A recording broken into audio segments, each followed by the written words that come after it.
नन्नदिया है तोरा निश्चय बजेब, नन्नदिया है तोरा निश्चय बजेब।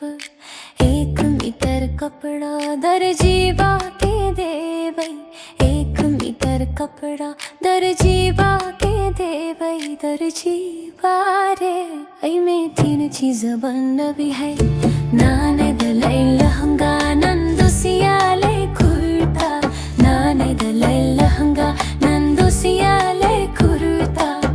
भगिना माले तू सफरी बनबी है, नन्नदिया है तोरा निश्चय बजेब, नन्नदिया है तोरा निश्चय बजेब।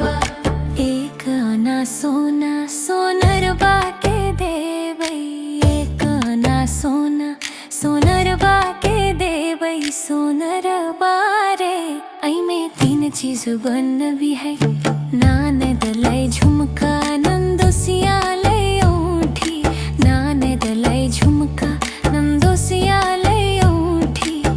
भगिना माले हनुमानी बनबी है, नन्नदिया है तोरा निश्चय बजेब, नन्नदिया है तोरा निश्चय बजेब।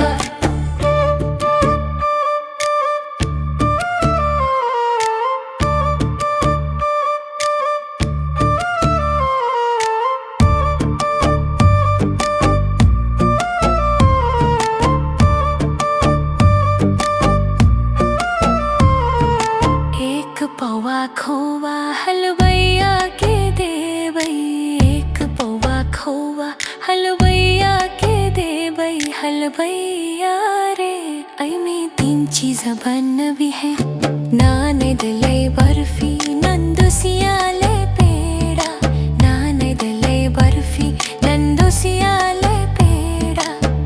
भगिना माले तू पिरकिया बनबी है, नन्नदिया है तोरा निश्चय बजेब, नन्नदिया है तोरा निश्चय बजेब। अजुका गीत छल एकटा खिलौना।